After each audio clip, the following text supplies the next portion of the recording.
আল্লাহ রাব্বুল আলামিন বলেন আলিফ লাম মিম যালিকাল কিতাবু লা রাইবা ফীহি হুদাল লিল মুত্তাকিন।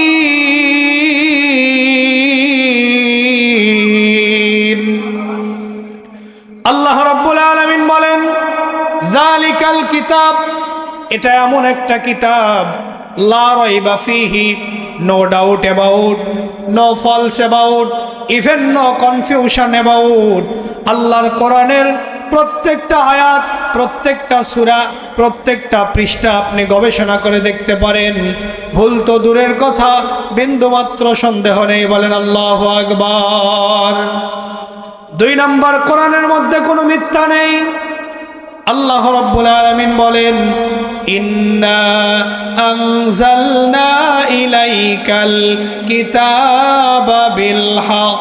জোরে বলি আল্লাহু আকবার।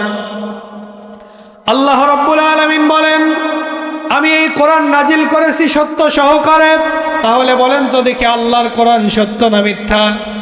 আল্লাহ রাব্বুল আলামিন পবিত্র কোরআনুল কারীমের মধ্যে 114টি সূরা নাজিল করেছে।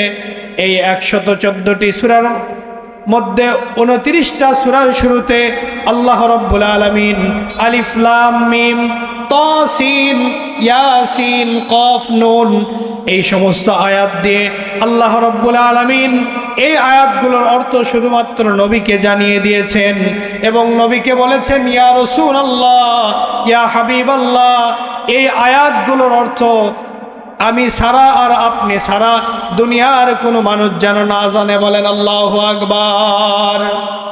তার মানে আল্লাহর কোরআন যে সত্য, যদি কোনো মানুষের অন্তরের মধ্যে কনফিউজ থাকে আল্লাহর কোরআন সত্য নাকি মিথ্যা, শুরুতে আল্লাহ রাব্বুল আলামিন এই হুরুফে মুকাত্তাআত এই আয়াতগুলো দিয়ে জানিয়ে দিয়েছে বান্দারে আমি এবং আমার নবী ছাড়া এই আয়াতগুলোর অর্থ দুনিয়ার কোনো মানুষ জানে না। তার মানে দুনিয়ার মানুষের জ্ঞান যেখানে শুরু হয়, দুনিয়ার মানুষের জ্ঞান যেখানে গিয়ে শেষ হয়, আল্লাহর কোরআনের জ্ঞান সেখান থেকে শুরু হয়। বলেন সুবহানাল্লাহ। এই 29টা সূরার শুরুতে আল্লাহ রাব্বুল আলামিন এই আয়াতগুলো দিয়ে জানিয়ে দিয়েছেন এবং প্রমাণ করেছেন যে আল্লাহর কোরআন 100% সত্য। এই কোরআনের মধ্যে কোনো মিথ্যা নেই। বলেন সুবহানাল্লাহ। আমার প্রিয় মুসলমান ভাইয়েরা, আমার টাঙ্গাইলের মুরব্বী বাবাজিরা, যুবক বন্ধুগণ, কথাগুলো দিলের কানে মনোযোগ দিয়ে শ্রবণ করতে হবে। আল্লাহ রাব্বুল আলামিন বললেন ইন্না আনজালনা ইলাইকাল কিতাবা বিল হাক্কি লিতাহকুমা বাইনান নাসি বিমা আরাকাল্লাহ ওয়া লা তাকুন লিল খাইনিনা খাসিমা। আল্লাহ রাব্বুল আলামিন বলেন আমি এই কোরআন নাজিল করেছি সত্য সহ, লিতাহকুমা বাইনান নাস, মানুষের মাঝে বিচার ফয়সালা করার জন্য। আর আল্লাহ এটাই চাই যে মানুষের মাঝে কোরআন দিয়ে বিচার করা হোক। কি দিয়ে? আমরা মনে করি কোরআন শুধু মসজিদে ইমাম সাহেব তেলাওয়াত করবে নামাজের মধ্যে, এই কোরআনটা মাদ্রাসার মধ্যে শিক্ষা দেওয়া হবে। না না, এই কোরআন শুধু মসজিদে ইমাম সাহেব তেলাওয়াত করবে, মাদ্রাসার মধ্যে টিচারেরা হুজুরেরা কোরআন বাচ্চাদেরকে শিক্ষা দিবে। আর আপনি কোরআন বাড়িতে শোকেজের মধ্যে উঠায় রাখবেন, মাঝে মধ্যে কোরআনটা বের করে চুমু দিবেন, আবার উঠায় রাখবেন। এজন্য আমার আল্লাহ কোরআন নাজিল করে নাই। আল্লাহ বলেন লিতাহকুমা বাইনান নাস, আমি মানুষের মাঝে বিচার ফয়সালা করার জন্য কোরআনুল কারীম নাজিল করেছি। আচ্ছা বলেন তো দেখি, বাংলাদেশ স্বাধীন হয়ে 54 বছর পেরিয়ে গেল, আজ পর্যন্ত মসজিদের জুতা চুরি কি বন্ধ হয়েছে? সবাই বলেন, জুতা চুরি কি বন্ধ হয়েছে? আপনাদের টাঙ্গাইলে কি জুতা চুরি হয়? বেশি হয়। এই জুতা চুরি শুধু জুতা চুরি নয়, চুরি বন্ধ না হওয়ার সবচাইতে বড় কারণ হলো কি নাই? কোরআন দিয়ে যদি আমরা বিচার করতাম, কোরআন দিয়ে যদি আমরা বিচার ফাইসালা করতাম, আর কোরআনের যেই বিধান, চোর চুরি করলে কি শাস্তি বলেন তো দেখি, কোরআনে আছে না নাই? আল্লাহ রাব্বুল আলামিন সূরাতুল মাইদার 38 নম্বর আয়াতের মধ্যে ইরশাদ করেন, ওয়াস-সারিকু ওয়াস-সারিকাতু ফাকতাউ আইদিয়াহুমা জাযাআম বিমা কাসাবা নাকালাম মিনাল্লাহ। জোরে বলি আল্লাহু আকবার। আল্লাহ রাব্বুল আলামিন সূরাতুল মাইদার 38 নম্বর আয়াতে বলেন, চোর যদি চুরি করে, পুরুষ হোক অথবা নারী হোক, ফাকতাউ আইদিয়াহুমা, তাদের হাত কেটে দাও। বলেন তো দেখি, বাংলাদেশের একটা জেলার মধ্যে অথবা একটা থানার মধ্যে অথবা একটা বিভাগের মধ্যে একটা চোরের হাত যদি কেটে দেওয়া হতো, আর এটা যদি মিডিয়াগুলোতে ফ্লাও করা হতো, পেপারের হেডলাইনে দেওয়া হতো, এনটিভি, বিটিভি, এটিএন বাংলা, সময় টিভি, বিভিন্ন চ্যানেলগুলোতে দেখানো হতো, 54 বছর লাগতো না, 24 ঘন্টার মধ্যে চুরি বন্ধ হয়ে যেত। কথা বলেন ঠিক কিনা? কিন্তু আজকে আল্লাহর কোরআন আছে, কোরআনের আইন না থাকার কারণে আজকে মসজিদের জুতা চুরি বন্ধ হয় নাই, সমাজের মধ্যে চুরি বন্ধ হয় নাই, জেনা বন্ধ হয় নাই। আল্লাহর কোরআনের আইন দিয়ে যদি আমরা একটা চোরের বিচার করতে পারতাম, তাহলে বাংলাদেশ 24 ঘন্টার মধ্যে চোর মুক্ত হয়ে যেত। কথা বলেন ঠিক কিনা? কিন্তু আজকে কোরআন আছে ঠিক, কিন্তু কোরআনের কি নাই? আইন নাই। এজন্য কোরআনের আইনটা চালু করা বেশি জরুরি। কথা বলেন ঠিক কিনা? আমার প্রিয় মুসলমান ভাইয়েরা, আমরা কোরআনের মাহফিলে এসেছি আল্লাহর কোরআন শোনার জন্য। কোরআন শুনলে বলেন তো দেখি লাভ না লস? কোরআনের প্রতিটা হরফের বিনিময়ে আল্লাহ রাব্বুল আলামিন আপনার আমার আমল নামায় যারা তেলাওয়াত শুনবে এবং যারা তেলাওয়াত করবে, প্রত্যেকের আমল নামায় আল্লাহ রাব্বুল আলামিন কমপক্ষে 10টা করে নেকি দান করবে। আরেকটু জোরে বলেন না সুবহানাল্লাহ। আমার প্রিয় মুসলমান ভাইয়েরা, আল্লাহ রাব্বুল আলামিন বলেন, কিতাবুন আনজালনাহু ইলাইকা লিতুখরিজান নাসা মিনাজ-যুলুমাতি ইলান-নূর। আল্লাহ রাব্বুল আলামিন বলেন, আমি এমন একটা কিতাব তোমাদের উপরে নাজিল করেছি, এই কিতাব যারা মানবে, এই কিতাব যারা তেলাওয়াত করবে, কিতাব বুঝে কিতাব অনুযায়ী জীবন যাপন করবে, আমল করবে, আমি আল্লাহ রাব্বুল আলামিন তাদেরকে অন্ধকার থেকে আলোর পথে নিয়ে যাব। বলেন সুবহানাল্লাহ। আমার প্রিয় মুসলমান ভাইয়েরা, এজন্য কোরআনুল কারীমের 3টা হক রয়েছে। 1 নাম্বার, কোরআনের সহি শুদ্ধ তেলাওয়াত শিখতে হবে। 2 নাম্বার, কোরআনটা বুঝতে হবে। 3 নাম্বার, কোরআন অনুযায়ী জীবন গড়তে হবে, আমল করতে হবে।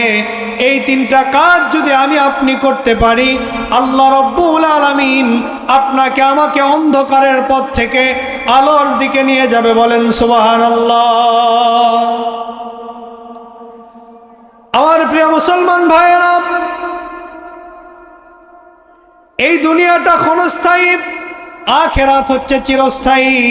কিন্তু দুনিয়াতে আসার পরে দুনিয়ার লোভ, ধন সম্পদের মহাব্বত, ছেলে মেয়ের মহাব্বত, টাকা পয়সার লোভ, স্ত্রীর মহাব্বত, বন্ধু বান্ধবের মহাব্বত, এগুলো আমাদের অন্তরের মধ্যে এত বেশি ঢুকে গিয়েছে, আমরা আখিরাতকে অনেক সময় ভুলে যাই।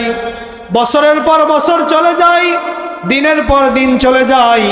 অনেকে আমরা আসি, একটা সেজদাও আল্লাহর কুদরতি কদমে দেই না। এরকম মানুষ বলেন তো দেখি আছে না নাই? কিন্তু কাল কিয়ামতের ময়দানে আল্লাহর নবী, বিশ্ব নবী জনাবে মুহাম্মদুর রাসূলুল্লাহ সাল্লাল্লাহু আলাইহি ওয়াসাল্লাম স্পেশাল ভাবে 4 শ্রেণীর ব্যক্তির জন্য সুপারিশ করবে। জোরে বলেন কয় শ্রেণী? আল্লাহর নবীর সাহাবী আবু হুরায়রা রাদিয়াল্লাহু তাআলা আনহু আল্লাহর নবীকে ডাক দেয়া বললেন, ইয়া রাসূলুল্লাহ, আপনি কিয়ামতের কঠিন ময়দানে কয় শ্রেণীর ব্যক্তির জন্য সুপারিশ করবেন? আল্লাহর নবী ডাক দেয়া বললেন, আবু হুরায়রা, কিয়ামতের কঠিন ময়দানে আমি নবী স্পেশালভাবে 4 শ্রেণীর ব্যক্তির জন্য শাফায়াত করব। যে ব্যক্তি জবান দিয়ে বেশি বেশি পাঠ করবে লা ইলাহা ইল্লাল্লাহু মুহাম্মাদুর রাসূলুল্লাহ। নবীজি বলেছেন, মান ক্বালা লা ইলাহা ইল্লাল্লাহু মুখলিসান ফাদাখালাল জান্নাহ। যে ব্যক্তি ইখলাসের সাথে একবার কালেমায়ে তৈয়বা পাঠ করবে, আল্লাহ রাব্বুল আলামিন ওই ব্যক্তিকে বিনা হিসাবে আল্লাহর জান্নাতে পৌঁছায়া দিবে। নবীজি মাঝে মধ্যে সাহাবীদেরকে বলতেন, সাহাবীরা, তোমরা তোমাদের ঈমানকে আপডেট করো, ঈমানকে নতুন করো। সাহাবা একরাম বলতেন, ইয়া রাসূলুল্লাহ, আমরা আমাদের ঈমানকে কিভাবে নতুন করব? আল্লাহর নবী বলতেন, সাহাবীরা, তোমরা বেশি বেশি জবান দিয়ে কালেমায়ে তৈয়বা পাঠ করো। যে ব্যক্তি যত বেশি কালেমা পাঠ করবে তার ঈমান তত বেশি আপডেট হবে। বলেন সুবহানাল্লাহ। নবীজি বলেছেন, যে ব্যক্তি দৈনিক 100 বার করে কালেমায়ে তৈয়বা পাঠ করবে, কাল কিয়ামতের ময়দানে আল্লাহ রাব্বুল আলামিন ওই ব্যক্তির চেহারাকে পূর্ণিমার চাঁদের মতো উজ্জ্বল করে দিবে। যে ব্যক্তি জিকিরের দ্বারা জবানকে তরতাজা রাখবে, আল্লাহর নবী বলেন, আল্লাহ রাব্বুল আলামিন কাল কিয়ামতের ময়দানে ওই ব্যক্তিকে হাসতে হাসতে বিনা হিসাবে আল্লাহর জান্নাতে পৌঁছায়া দিবে।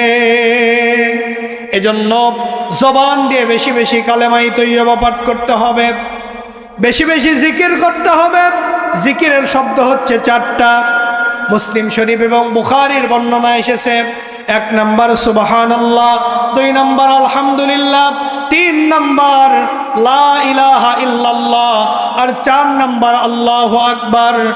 এই 4টা বাক্য দিয়ে যদি আপনি আপনার জবানকে তরতাজা রাখতে পারেন, বেশি বেশি জিকির করেন, কাল কিয়ামতের ময়দানে আল্লাহ রাব্বুল আলামিন আপনাকে বিনা হিসাবে আল্লাহর জান্নাতে পৌঁছায়া দিবে।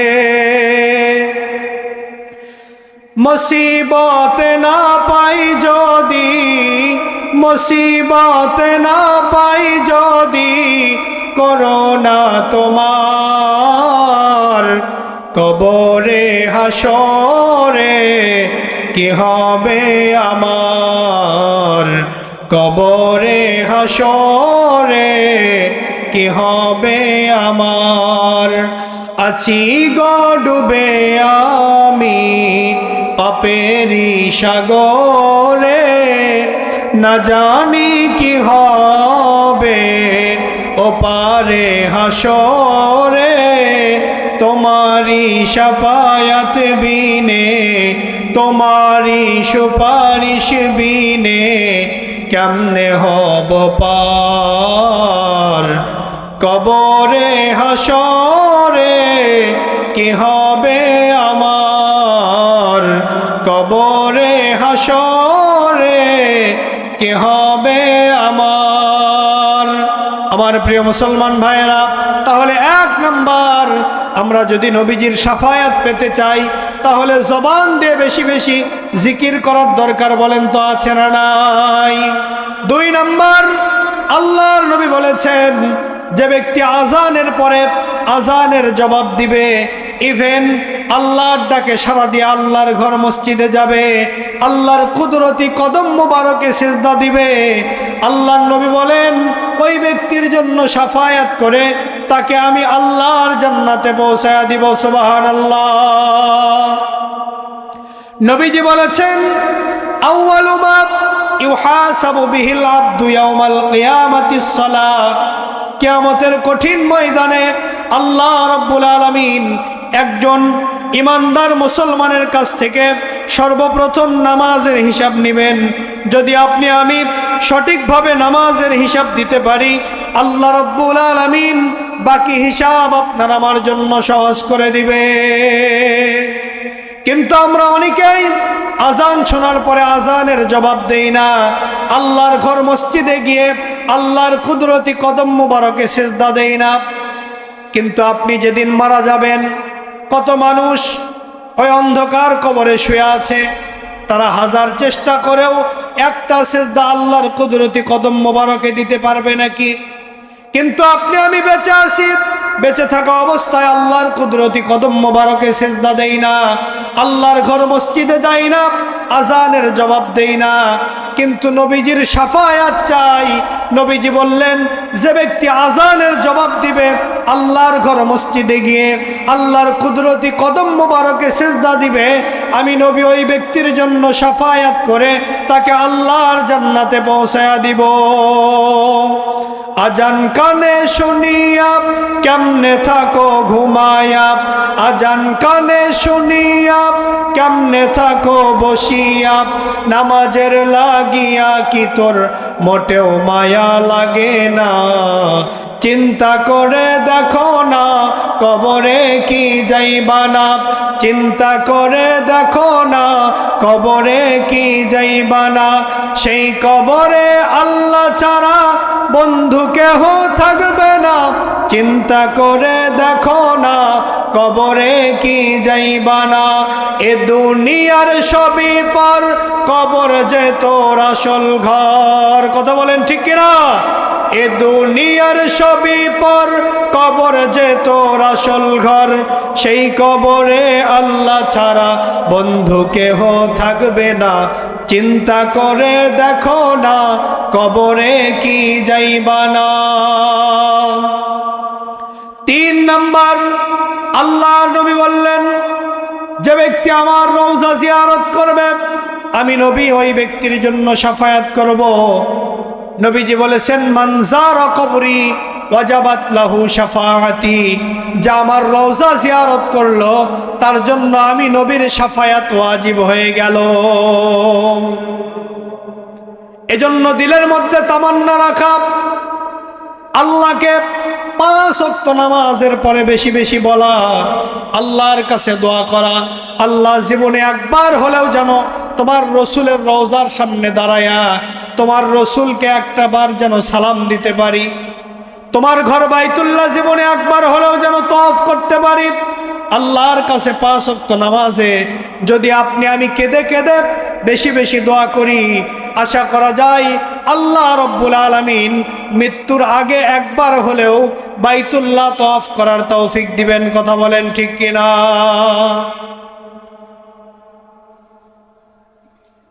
আমার প্রিয় মুসলমান ভাইয়েরা, এজন্য নবীজি বললেন, যে ব্যক্তি আমার রওজা জিয়ারত করবে ওই ব্যক্তির উপর আমি নবীর শাফায়াত ওয়াজিব হয়ে যায়। যারা আমার রওজা জিয়ারত করবে আমি নবী তাদের জন্য শাফায়াত করে তাদেরকে আল্লাহর জান্নাতে পৌঁছায়া দিব।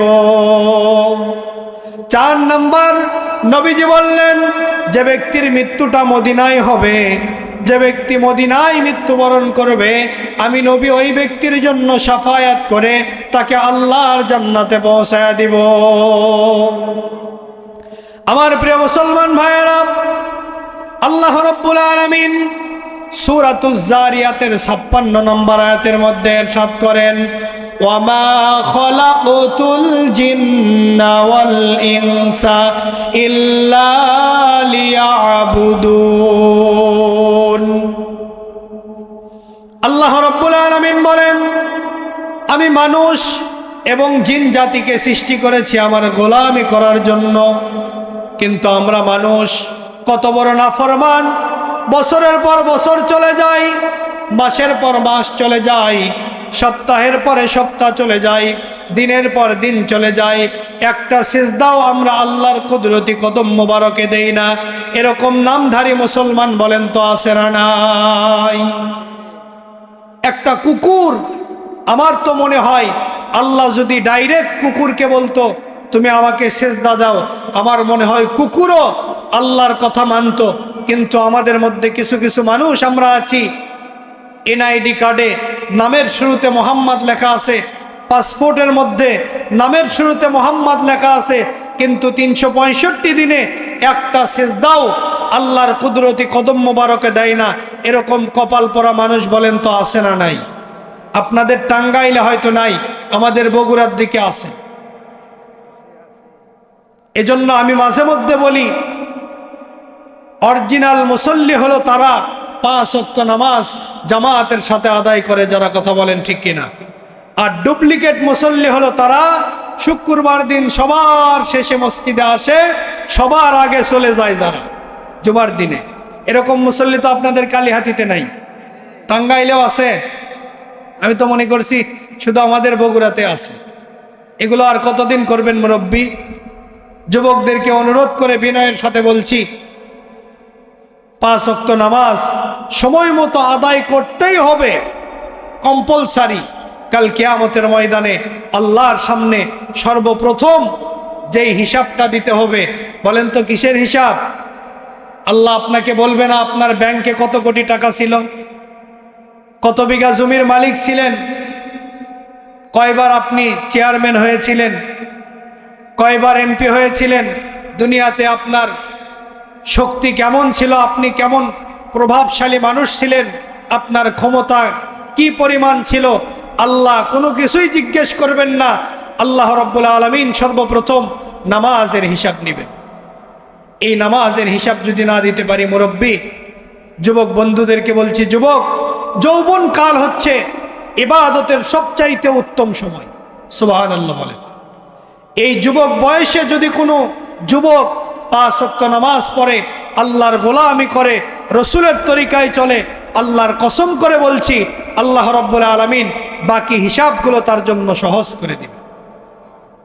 কিন্তু আমাদের বাংলাদেশে দেখা যায় যুবক বয়সে নামাজ নাই, যখন বুড়া হয়ে যায়, যখন বুড়া হয়, শরীরে শক্তি থাকে না, লাঠি ছাড়া হাঁটতে পারে না, তখন দেখবেন মসজিদে গিয়ে তসবিহ নিয়ে বসে আল্লাহ আল্লাহ জিকির করে, আর বলে যে মৃত্যুর ভয়ে আমি মসজিদে আসছি, এ আর কিছুদিন পরে হয়তো মালাকুল মউত আজরাইল চলে আসবে, এরকম বলে কিনা? কিন্তু আল্লাহ রাব্বুল আলামিন শিশুকালের হিসাবও নেবেন না, বৃদ্ধকালের হিসাবও নেবেন না, আল্লাহ রাব্বুল আলামিন যৌবনকালের হিসাব নেবেন। নবীজি বলেন 7 শ্রেণীর ব্যক্তিকে আল্লাহ রাব্বুল আলামিন কাল কিয়ামতের ময়দানে, যেদিন জমিনটা তামা হয়ে যাবে, সূর্য মানুষের মাথার আধা হাত উপরে চলে আসবে, মানুষের মগজগুলো ভাতের মারের মতো টকবক টকবক করে গলে কানের ছিদ্র দিয়ে, নাকের ছিদ্র দিয়ে বেয়ে বেয়ে পড়বে, সেদিন আল্লাহ রাব্বুল আলামিন 7 শ্রেণীর ব্যক্তিকে আল্লাহর আরশের নিচে স্থান দেবেন। 1 নাম্বার ইমামুন আদিল, ন্যায়পরায়ণ বাদশা। ন্যায়পরায়ণ বাদশা ছিলেন হযরতে ওমর, হযরতে আবু বকর, উসমান, আলী। ন্যায়পরায়ণ বাদশা ছিলেন বিশ্বনবী, তিনার সাহাবায়ে কেরাম। 2 নাম্বার ওই যুবক যে তার যৌবনকালকে আল্লাহর ইবাদতে কাটিয়ে দিয়েছে, সুবহানাল্লাহ। 3 নাম্বার ওই ব্যক্তি যার অন্তরটা আল্লাহর ঘর মসজিদের সঙ্গে ঝুলন্ত। সুবহানাল্লাহ বলবেন না?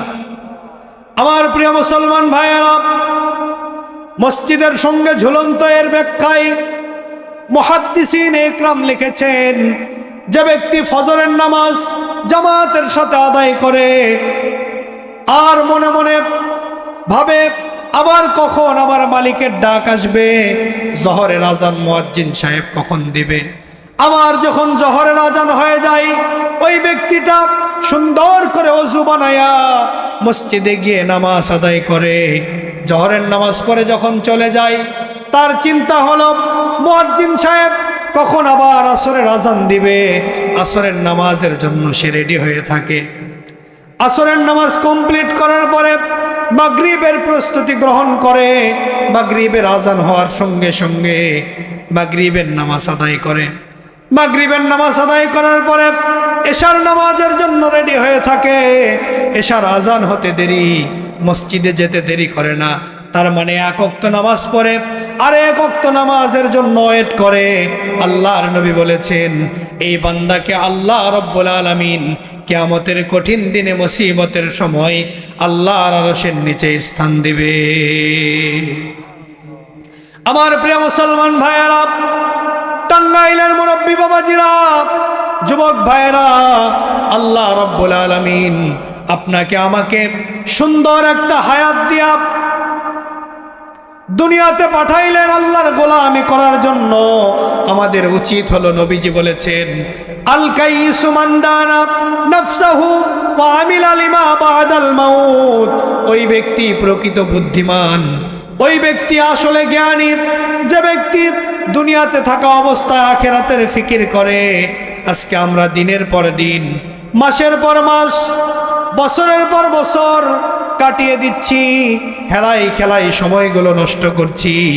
একটা সিজদা আল্লাহর কুদরতি কদম মোবারকে দেই না, আল্লাহর গোলামি করি না, আল্লাহর আদেশগুলো মানি না। অথচ আল্লাহ রাব্বুল আলামিন পবিত্র কোরআনুল কারীমের মধ্যে প্রায় ৭৯ জায়গার মধ্যে আল্লাহ রাব্বুল আলামিন ইয়া আইয়ুহাল্লাযীনা আমানু কত সুন্দর করে ঈমানদারদেরকে ডাক দিয়েছেন। আল্লাহ রাব্বুল আলামিন ৮২ জায়গারও বেশি জায়গাতে আল্লাহ রাব্বুল আলামিন নামাজের কথা বললেন। বান্দা নামাজ পড়ো, নামাজ কায়েম করো। আমরা যখন নিজে নামাজ পড়ব, সমাজের মধ্যে যখন নামাজটা কায়েম করব, আল্লাহ রাব্বুল আলামিন বলেন এই নামাজ মানুষকে সমস্ত অশ্লীলতা থেকে, সমস্ত বেহায়াপনা থেকে মানুষকে দূরে রাখে। যখন আপনি নামাজ পড়বেন, মুরব্বী যুবকেরা যখন নামাজ পড়বে, সমাজের প্রত্যেকটা মানুষ যখন নামাজি হয়ে যাবে, তখন এলাকার মধ্যে নিশা থাকবে না, জুয়া থাকবে না, চুরি থাকবে না, ছিনতাই থাকবে না। সমাজটার মধ্যে জান্নাতি একটা পরিবেশ তৈরি হয়ে যাবে, সমাজের মানুষগুলো ভালো হয়ে যাবে। কথা বলেন ঠিক কিনা? কিন্তু আজকে আমরা নিজে নামাজ পড়ছি, মুরব্বী আপনি নিজে নামাজ পড়েন আর মনে করেন আমার জান্নাত ঠেকাই কে? আমি তো নামাজ পড়ছি, আল্লাহ মনে হয় আমার চেহারা দেখে, আমার নামাজ দেখেই জান্নাত দিবে।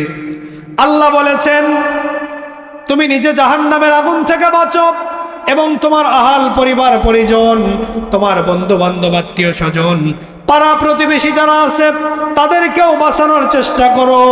শুধু নিজে নামাজ পড়লে হবে না, আত্মীয় স্বজন, পাড়া প্রতিবেশী, ফ্যামিলির মেম্বারদেরকেও বলেন তো নামাজের দাওয়াত দেওয়ার দরকার আছে না নাই? আমার প্রিয় মুসলমান ভাইয়েরা, এই যে শাবান মাস চলছে, আল্লাহর হাবিব সাল্লাল্লাহু আলাইহি ওয়াসাল্লাম রমাদানের ২ মাস আগে থেকেই রমজানের প্রস্তুতি নিতেন। রজব মাস আসলে আল্লাহর নবী বলতেন ইযা দাখালা রজবু ক্বালা আল্লাহুম্মা বারিক লানা ফি রজব ওয়া শাবান ওয়া বাল্লিগনা রমাদান।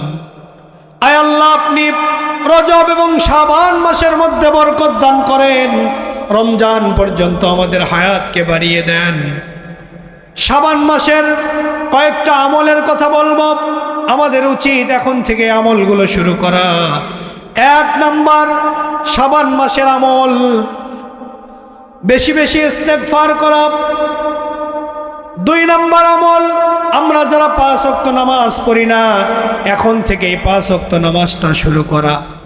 ৩ নাম্বার, আল্লাহর হাবিব বিশ্বনবী এই শাবান মাসে বেশি বেশি নফল রোজা রাখতেন। আমাদেরও উচিত এই শাবান মাসে বেশি বেশি নফল রোজা রাখা। ৪ নাম্বার, রমজান মাস কোরআন নাজিলের মাস। এই রমজান মাস আসার আগেই আমরা যারা কোরআনুল কারীম পড়তে পারি না, আমাদের উচিত কোরআনুল কারীমটা শেখা। যাদের তেলাওয়াতটা সহি নাই, যাদের তেলাওয়াত অশুদ্ধ, তেলাওয়াতটাকে শুদ্ধ করতে হবে। কারণ নামাজ শুদ্ধ হওয়ার জন্য যেই শর্তগুলো আছে, তার মধ্যে ১ নাম্বার শর্ত হচ্ছে নামাজে তেলাওয়াতটা শুদ্ধ হতে হবে। নামাজ ভঙ্গের যে কারণগুলো আছে, নামাজ ভঙ্গের যে ১৯টি কারণ আছে, ১৯টি কারণের ১ নাম্বার কারণ হচ্ছে নামাজে অশুদ্ধ তেলাওয়াত করা। আপনি নামাজ পড়ছেন কিন্তু আপনার তেলাওয়াত যদি অশুদ্ধ হয়, আপনার নামাজের সব কিছু ঠিক আছে কিন্তু তেলাওয়াত অশুদ্ধ হওয়ার কারণে আপনার নামাজটা বাতিল হয়ে যাবে। আমার প্রিয় মুসলমান ভাইয়েরা, গুনাহ আমাদের সবার জীবনে বলেন তো আছে না নাই? আর একটু জোরে বলতে হবে, আছে না নাই? গুনাহ যাদের আছে তাদের উচিত হলো বেশি বেশি তওবা করা। আমাদের নবী প্রত্যেক দিন কোন বর্ণনা এসেছে ৭০ বার তওবা করতেন, আবার কোন বর্ণনা এসেছে নবীজি ১০০ বার করে তওবা করতেন। যেই নবীর জীবনে কোনো গুনাহ ছিল, নবীর জীবনে কোনো গুনাহ ছিল না, আউয়ালিন আখিরিন আল্লাহ রাব্বুল আলামিন নবীজির জীবনের আগের এবং পরের সব গুনাহগুলো মাফ করে দিয়েছেন। এরপরেও বিশ্বনবী প্রত্যেক দিন ১০০ বার করে তওবা করতেন। আম্মা জান আয়েশা রাদিয়াল্লাহু তাআলা আনহা নবীজিকে ডাক দিয়া বলতেন, ইয়া রাসূলুল্লাহ, আপনি এতবার তওবা করেন কেন? আপনার জীবনে তো কোনো গুনাহই নাই। নবীজি বলতেন, আফালা ইয়াকুনু আবদান শাকুরা, আয়েশা আমি কি শুকরগুজার বান্দাদের অন্তর্ভুক্ত হব না? সুবহানাল্লাহ বলেন। আমার প্রিয় মুসলমান ভাইয়েরা, নবীজি বলেছেন, আত্তাইবু মিনাজ যামবি কামাল্লা যামবা লাহু, যে ব্যক্তি আল্লাহর কাছে বেশি বেশি তওবা করে, মানুষ মাত্র গুনাহ হওয়াটাই স্বাভাবিক, কিন্তু ইচ্ছে করে গুনাহ করা যাবে? ইচ্ছা করে গুনাহ করা যাবে না। কিন্তু গুনাহ হয়েছে, আপনি আল্লাহর কাছে তওবা করেন। নবীজি বলেছেন, যখন কোনো গুনাহগার বান্দা আল্লাহর কাছে তওবা করে, আল্লাহ রব্বুল আলামিন ওই ব্যক্তিকে নবজাতক শিশুর মতো নিষ্পাপ বানায়া দেয়। বহুত বড় একজন মুহাদ্দিস, হাম্বলি মাযহাবের ইমাম আহমদ ইবনে হাম্বল রাহমাতুল্লাহি আলাইহি, তিনি মদিনা থেকে জীবনের শেষ বয়সে হাদিস শিক্ষা করার জন্য চলে গেলেন মিশরে। মিশরে যাইতে যাইতে এশার নামাজের আজান হয়েছে। মিশরে গিয়ে এশার নামাজের আজান হয়েছে। আহমদ ইবনে হাম্বল রাহমাতুল্লাহি আলাইহি সাথে সাথে মসজিদে গিয়ে সুন্দর করে ওযু করে এশার নামাজ আদায় করেছেন। এশার নামাজ আদায় করার পরে তিনি মনে মনে ভাবছেন, আজকে রাত্রে আমি এই মসজিদে যাপন। চিন্তা করে ইমাম আহমদ ইবনে হাম্বল রাহমাতুল্লাহি আলাইহি এশার নামাজ পড়ে মসজিদের মধ্যে শুয়ে পড়েছেন। কিছুক্ষণ পরে মসজিদের খাদেম এসে বলতেছে, ও মুসাফির, কে আপনি? আপনাকে তো আমি চিনি না, তবে মসজিদে থাকার পারমিশন নাই, আপনি মসজিদ থেকে বের হয়ে চলে যান। এইবার ইমাম আহমদ ইবনে হাম্বল রাহমাতুল্লাহি আলাইহি মসজিদ থেকে বের হওয়ার পরে অনেক দূরে লক্ষ্য করে দেখে পোস্ট ল্যাম্পের নিচে একটা যুবক কি যেন করে। এইবার আহমদ ইবনে হাম্বল রাহমাতুল্লাহি আলাইহি পোস্ট ল্যাম্পের নিচে গেলেন। যাওয়ার পরে দেখে এক যুবক রুটি তৈরি করে বিক্রি করছে। চুলার মধ্যে রুটিগুলো ভাজতেছে আর বিক্রি করতেছে। আহমদ ইবনে হাম্বল রাহমাতুল্লাহি আলাইহি যুবককে ডাক দেয়া বলছে, যুবক, যদি তুমি অনুমতি দাও আমি একটু আগুনের তাপ গ্রহণ করব। শীতের দিন আগুনের তাপ নিলে বলেন তো দেখি ভালো লাগে কিনা? যুবক বলছে, ঠিক আছে, সমস্যা নেই, আপনি আগুনের তাপ গ্রহণ করেন। এবার আহমদ ইবনে হাম্বল রাহমাতুল্লাহি আলাইহি যুবকের কাছে বসে পড়লেন। আহমদ ইবনে হাম্বল রাহমাতুল্লাহি আলাইহি যুবকের চেহারার দিকে তাকায় দেখে, যুবক যখন রুটির খামির তৈরি করে তখনও বলে আস্তাগফিরুল্লাহ। যুবক যখন রুটিটা ভাজে তখনও বলে আস্তাগফিরুল্লাহ। যুবক যখন কাস্টমারকে রুটি হাতে দেয় তখনও বলে আস্তাগফিরুল্লাহ। আবার যুবক যখন কাস্টমারের কাছ থেকে টাকা নেয় তখনও বলে আস্তাগফিরুল্লাহ। বলেন তো দেখি, বারবার আস্তাগফিরুল্লাহ বলার পিছনে একটা কারণ আছে না নাই? আরো জোরে বলতে হবে, আছে না নাই? আমরা কখন আস্তাগফিরুল্লাহ বলি? হয়তো আমাদের কোনো ভুল হয়ে গিয়েছে, অথবা আমরা পাপের কারণে ইস্তেগফার পড়ে আমরা আল্লাহর কাছে তওবা করি, অথবা খারাপ কোনো জিনিসের দিকে নজরটা পড়েছে, সাথে সাথে আমরা কি বলি? আস্তাগফিরুল্লাহ। কিন্তু এই যে রুটিওয়ালা যুবক, এই যুবক তো খারাপ কোনো কিছুর দিকে তাকায়ও নাই, সে তো রুটি ভাজতেছে আর বলতেছে আস্তাগফিরুল্লাহ। এর একটা কারণ বলেন তো দেখি, আছে না নাই? আহমদ ইবনে হাম্বল রাহমাতুল্লাহি আলাইহি যুবকের চেহারার দিকে তাকায় আছে, আর আহমদ ইবনে হাম্বল রাহমাতুল্লাহি আলাইহি ভাবতেছে কারণটা কি? যুবক এতবার আস্তাগফিরুল্লাহ বারবার আস্তাগফিরুল্লাহ বলতেছে, এই কারণটা উদ্ঘাটন করতে হবে।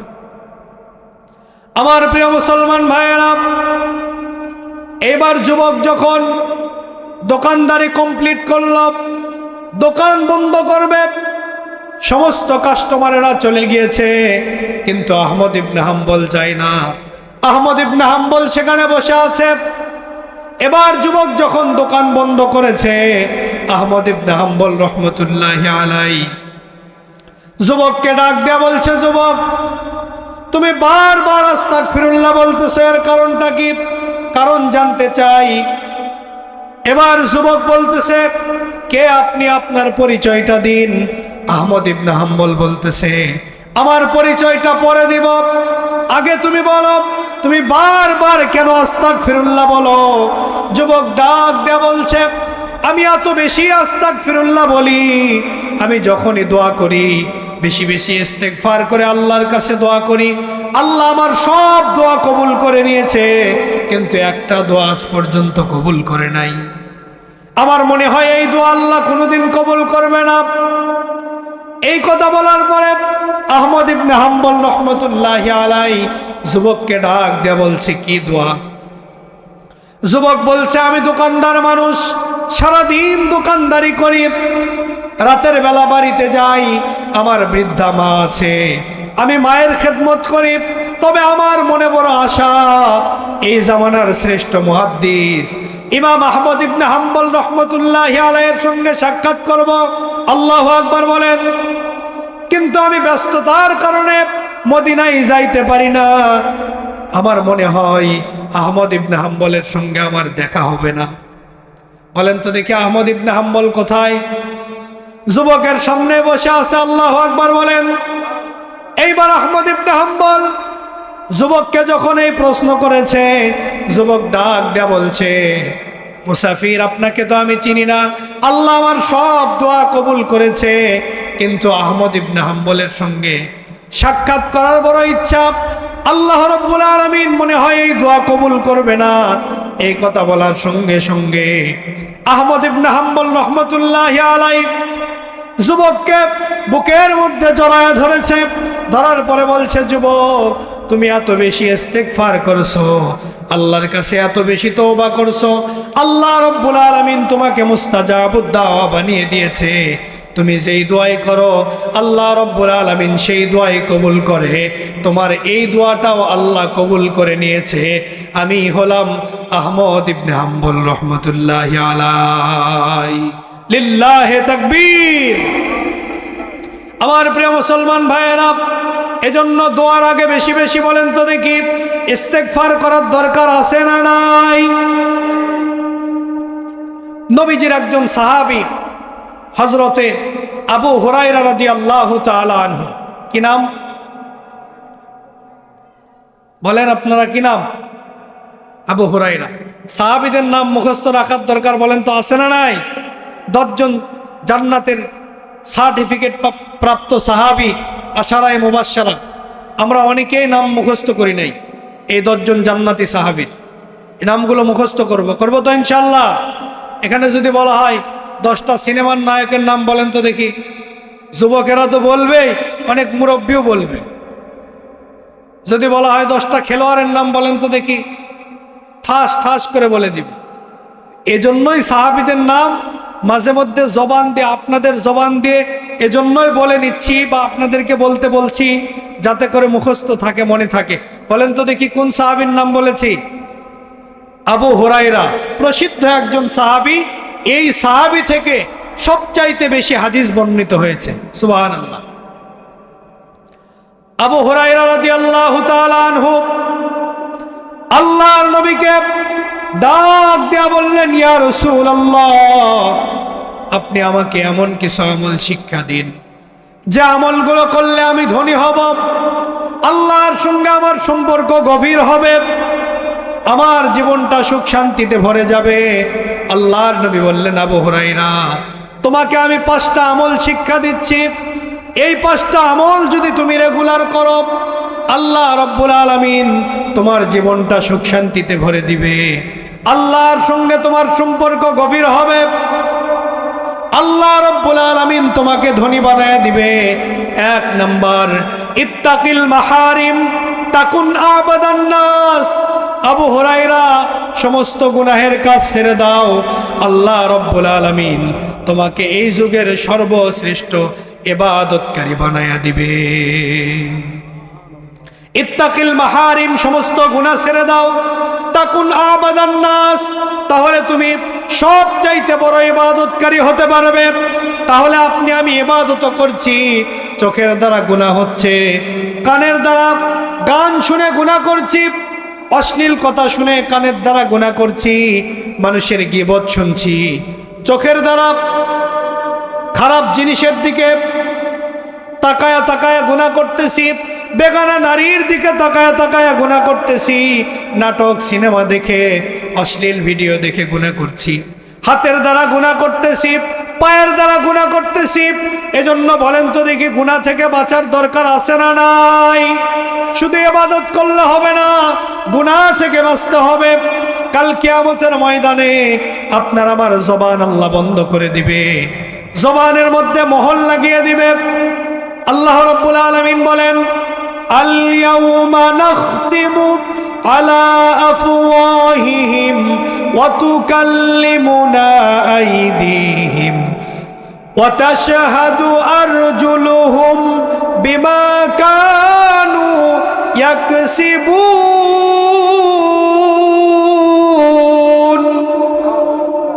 আল্লাহ রাব্বুল আলামিন বলেন, আল ইয়াউমা নাখতিমু আলা আফওয়াহিহিম, কিয়ামতের ময়দানে মানুষের মুখে মোহর লাগিয়ে দেওয়া হবে। ওয়া তুকাল্লিমুনা আইদিহিম, আপনার আমার হাত কথা বলবে। ওয়া তাশহাদু আরজুলুহুম, আপনার আমার পা সাক্ষী দিবে।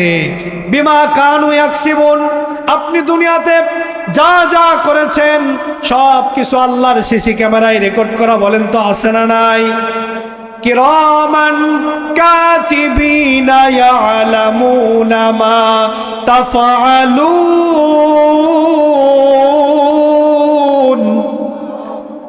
আপনার আমার দুই কাঁধে দুইটা ফেরেশতা আছে, সব সময় লিপিবদ্ধ করতেছে। আপনি ভালো কাজ করলেও লিপিবদ্ধ করে, খারাপ কাজ করলেও লিপিবদ্ধ করে। এজন্য মুরব্বী গুনাহ করা যাবে না, যুবক ভাই গুনাহ করা যাবে না। চোখের দ্বারা গুনাহ, কানের দ্বারা গুনাহ, জবানের দ্বারা গুনাহ, হাতের গুনাহ, পায়ের গুনাহ, মোবাইলের দ্বারা গুনাহ, সমস্ত গুনাহ থেকে বাঁচার দরকার, বলেন তো আছে না নাই? তাহলে নবীজি বললেন, এক নাম্বার গুনাহ ছাড়তে হবে, দুই নাম্বার আল্লাহর বন্টনের উপরে সন্তুষ্ট থাকতে হবে। আল্লাহ আপনাকে যা দিয়েছে, যেভাবে রেখেছে, এর উপরই সন্তুষ্ট থাকতে হবে। তিন নাম্বার, প্রতিবেশীর সঙ্গে ভালো আচরণ করতে হবে। কিন্তু আমরা অনেকেই প্রতিবেশীকে কষ্ট দেই, প্রতিবেশীর সঙ্গে খারাপ আচরণ করি। প্রতিবেশীকে কষ্ট দিবেন না, প্রতিবেশীর সঙ্গে ভালো সম্পর্ক তৈরি করবেন তো ইনশাআল্লাহ।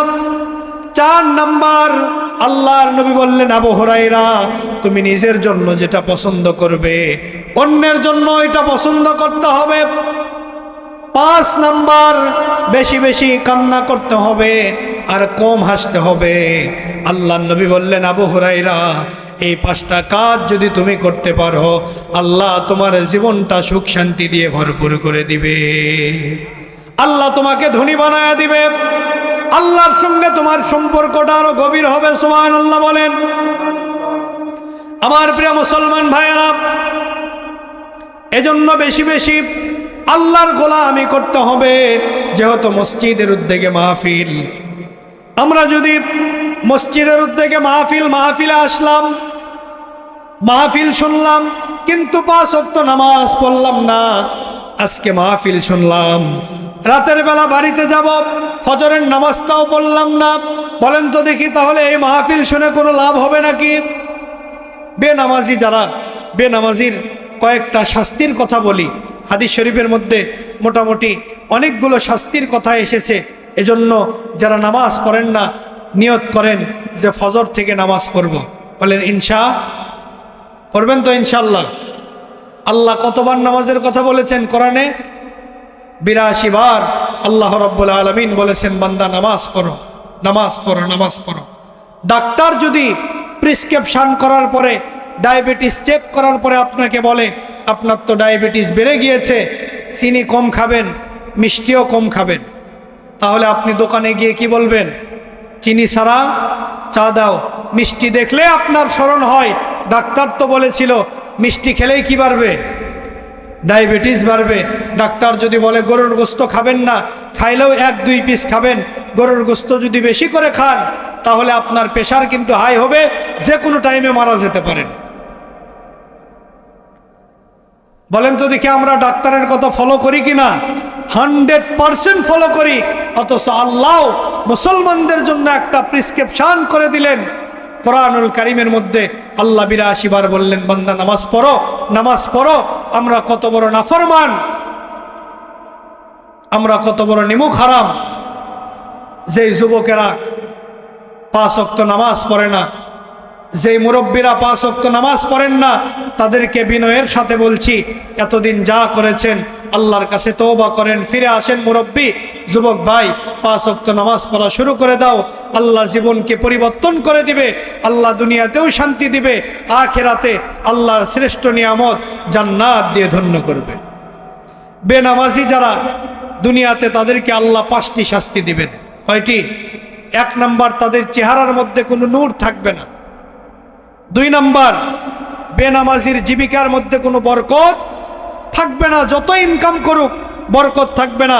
3 নাম্বার, বেনামাজি ব্যক্তি যতই নেক কাজ করুক নেক কাজের সওয়াব পাবে না। 4 নাম্বার, বেনামাজি কোনো নেককার বান্দার দোয়ার ফলও পাবে না। যদি কোনো নামাজি ব্যক্তি, নেককার ব্যক্তি বেনামাজির জন্য দোয়া করে, এই দোয়ার কোনো ফলাফল সে পাবে না। 5 নাম্বার, বেনামাজির একটা দোয়াও আল্লাহ কবুল করবেন না। কিয়ামত পর্যন্ত দোয়া করবে কিন্তু বেনামাজির দোয়া আল্লাহ কবুল করবেন। মৃত্যুর সময় 3টা শাস্তি। বেনামাজির মৃত্যুর সময় 3টা শাস্তি। 1 নাম্বার, বেনামাজির মৃত্যু অত্যন্ত জিল্লতির সাথে, অপমান অপদস্থর সাথে হবে।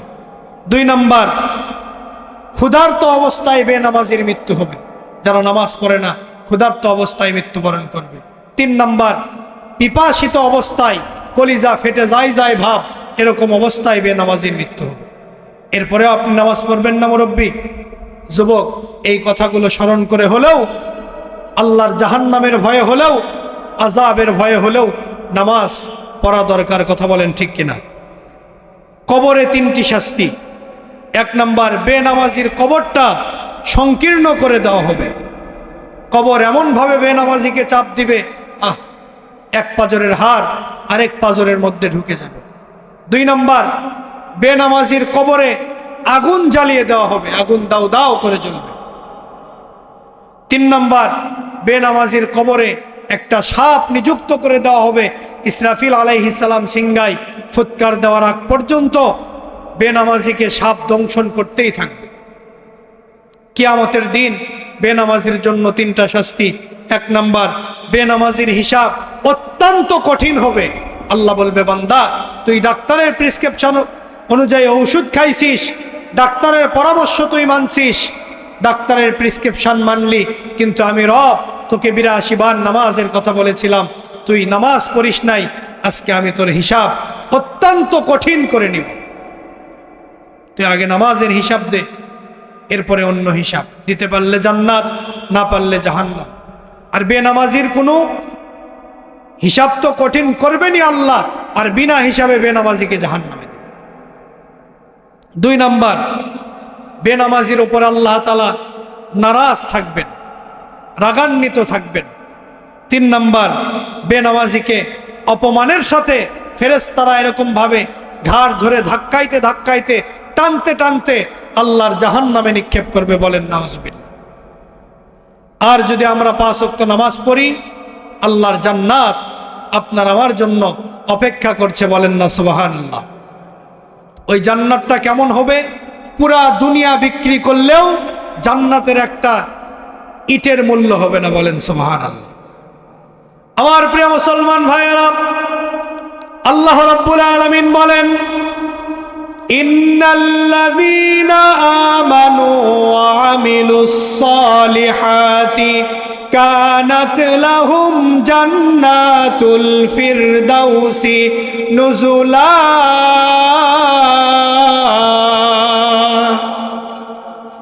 যারা ঈমান আনবে এবং নেক আমল করবে আল্লাহ রাব্বুল আলামিন তাদেরকে জান্নাতুল ফিরদাউসের মেহমান বানায়া দিবে। জান্নাতের গেটে অসংখ্য হুর আপনারা আমার জন্য অপেক্ষা করছে, ওয়েট করছে। আপনাকে আমাকে ওয়েলকাম জানিয়ে, স্বাগতম জানিয়ে আল্লাহর জান্নাতে পৌঁছায়া দিবে। তিরমিজি শরীফ 2য় খণ্ডের মধ্যে আসছে, জান্নাতি হুরেরা আপনাকে আমাকে কিভাবে স্বাগতম জানাবে? তারা বলবে, নাহানুল খালিদাতু ফালা নাবিদু ওয়া নাহনুন নাইমাতু ফালা নাবআসু ওয়া নাহনুর রাদিয়াতু ফালা নাসখাতু তুবা লিমান কানা লানা ওয়া কুন্না লাহু। মারহাবা কোন? যে বাজারা জান্নাতি হবে, জান্নাতি হুর তাদেরকে এই গান শোনাবে। লিল্লাহে তাকবীর।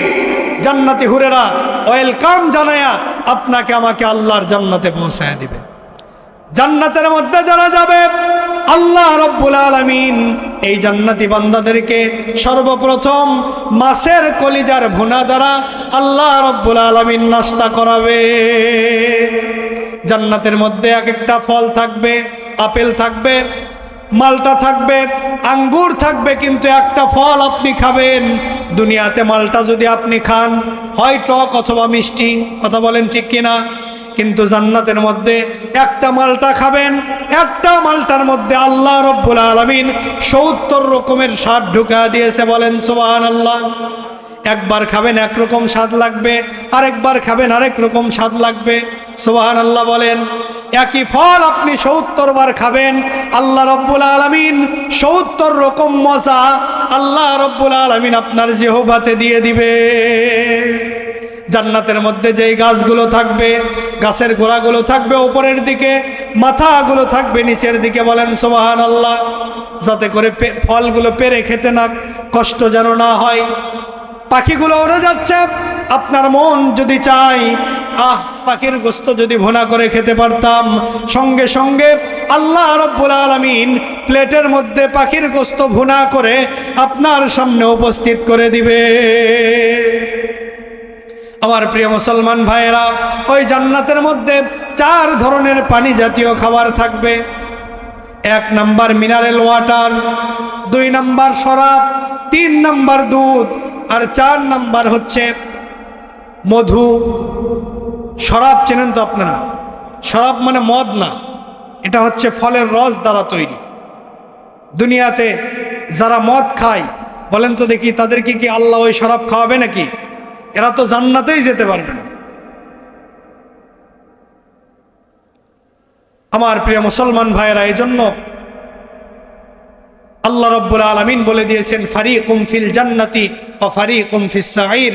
একটা রাস্তা জান্নাতের, আরেকটা রাস্তা জাহান্নামের। ডিসিশন আপনার ওপর। এখন আপনি যদি জাহান্নামের রাস্তায় চলেন, আল্লাহ যদি জাহান্নামে দেয়, বলেন তো দেখি এটা আপনার দোষ না আল্লাহর দোষ? জোরে বলেন না কেন, কার দোষ? আমার দোষ। আমি যদি এখন জাহান্নামের পথে চলি, আল্লাহ কি আমাকে জান্নাত দিবে? ওই জাহান্নামে সূরা নাবার মধ্যে এসেছে, হামিমা ওয়া গাসসাকা। জাহান্নামীদেরকে আল্লাহ রাব্বুল আলামিন যেই পানি খেতে দিবে এবং জাহান্নামীদের যেই খাবার, কোরআনুল কারীমের মধ্যে কয়েকটা খাবারের কথা আল্লাহ উল্লেখ করেছেন। একটা খাবার হচ্ছে দরিয়। একটা খাবারের নাম কি? দরিয়। এটা এমন একটা খাবার যেই খাবারের মধ্যে কোনো পুষ্টিও নেই, এই খাবার খেলে পেটও ভরে না। এরকম একটা খাবার দুনিয়াতেও আছে। বলেন তো দেখি নাম কি? এদিকে কি বিড়ি সিগারেট কি চলে না নাকি? চলে। আপনারা কি খান টান নাকি? হ্যাঁ, বিড়ি সিগারেট খায়েন না। যদি কারো অভ্যাস থাকে, মেহেরবানি করে আল্লাহর রাস্তায় ছেড়ে দিবেন ইনশাআল্লাহ। নবীজি বলেছেন, কুল্লু মুস্কিরিন হারামুন কালিলুহু হারামুন কাসীরুহু হারামুন। প্রত্যেক নিশাজাত দ্রব্যই হচ্ছে হারাম। কম খাওয়া হারাম, বেশি খাওয়াও কি? সিগারেট কি এক টান খাওয়া কি জায়েজ আছে নাকি? বাংলাদেশে একটা বক্তা আছে, গিয়াসউদ্দিন তাহেরি। সেই দিন একটা ভিডিওর মধ্যে দেখলাম তাহেরি বলতেছে আল্লাহুম্মা বারিক লানা ফিমা বিরিটানা। জোরে বলেন নাউজুবিল্লাহ, আরো জোরে বলেন নাউজুবিল্লাহ। বিড়ি খাওয়া হালাল না হারাম? বিড়ি খাওয়ার আবার দোয়া বের করছে, চিন্তা করছেন? বলতেছে আল্লাহুম্মা বারিক লানা ফিমা বিরিটানা। যদি কারো অভ্যাস থাকে মেহেরবানি করে আল্লাহর হস্তে ছেড়ে দিবেন। তো যে কথা বলতেছিলাম, দরি এটা এমন একটা খাবার যার মধ্যে ভিটামিনও নাই, পুষ্টিও নাই। এই খাবার খেলে কি হয় না? পেটও ভরে না। আল্লাহ জাহান্নামীদেরকে এই খাবার দিবে। বলবে আল্লাহ ক্ষুধা লাগছে, জাক্কুম ফল দিবে, কাঁটাযুক্ত একটা ফল। এই ফল যখন জাহান্নামীরা খাবে গলায় গিয়ে আটকে যাবে, ভিতরেও যাবে না, বের হয়েও আসবে না। বলবে আল্লাহ আমাদেরকে পানি দেন, পিপাসা লেগেছে। তখন আল্লাহ রাব্বুল আলামিন তাদেরকে হামিমা ওয়া গাসসাক, হামিম মানে হচ্ছে উত্তপ্ত গরম পানি। উত্তপ্ত কি? গরম পানি। গাসসাক পুজ। আল্লাহ জাহান্নামীদেরকে পুজ খাইতে দিবে, গরম পানি খাইতে দিবে। এমন গরম পানি, কেমন পানি? এই গরম পানি যখন জাহান্নামীরা খাবে, জাহান্নামীদের এরকম পেটের নাড়ি ভুঁড়ি গলে পিছনের রাস্তা দিয়ে বাইর হয়ে যাবে। বলেন নাউজুবিল্লাহ। কাজী সানাউল্লাহ পানিপতি রহমতুল্লাহ আলাই তাফসিরের কিতাবের মধ্যে লিখেছেন, জাহান্নামের পানি এত গরম হবে, এত উত্তপ্ত হবে, এক ফোঁটা পানি যদি পাহাড়, বলেন তো দেখি শক্তিশালী না নরমাল? পাহাড় চেনেন আপনারা? আল্লাহ রাব্বুল আলামিন পাহাড়কে জমিনের উপরে এজন্যই গেড়ে দিয়েছেন, জমিনকে স্থির করে রাখার জন্য। কথা বলেন ঠিক কিনা? কাজী সানাউল্লাহ পানিপতি রহমতুল্লাহ আলাই তাফসিরের কিতাবের মধ্যে লিখেছেন, এত শক্তিশালী পাহাড়ের উপরে ওই যে জাহান্নামের গরম পানি, কেমন গরম পানি? টকবগে উত্তপ্ত গরম পানি। এক ফোঁটা পানি যদি এই শক্তিশালী পাহাড়ের উপরে দেওয়া হয়, এই পাহাড়টা মোমের মতো গলে যাবে। এজন্য মুরব্বী যুবকদেরকে আবারও অনুরোধ করে বলছি, যুবক ভাই, আল্লাহর হুকুম মানো, 5 ওয়াক্ত নামাজ পড়ো, মা বাবার খেদমত করো, রসুলের তরিকায় চলো। আল্লাহ দুনিয়াতেও শান্তি দিবে, আখিরাতেও শান্তি দিবে। জাহান্নামের কথা কল্পনাও করা যাবে না। জাহান্নামের আযাব আপনি আমি সইতে পারবো? আল্লাহর কাছে বেশি বেশি দোয়া করা, আল্লাহুম্মা আজিরনা মিনান নার। আল্লাহ আপনি আমাদেরকে জাহান্নাম থেকে মুক্তি দিন। আল্লাহুম্মা ইন্না নাসআলুকাল জান্নাহ। আল্লাহ আপনি আমাদেরকে জান্নাত দিন। যেভাবে আমরা আজকে মাহফিলে একত্রিত হয়েছি, এভাবে যেন আমরা সবাই আবারও জান্নাতে একসাথে যেন থাকতে পারি, সবার যেন দেখা সাক্ষাৎ হয়। আল্লাহ আপনি সেই তৌফিক দিন। সকলে বলেন না আমিন।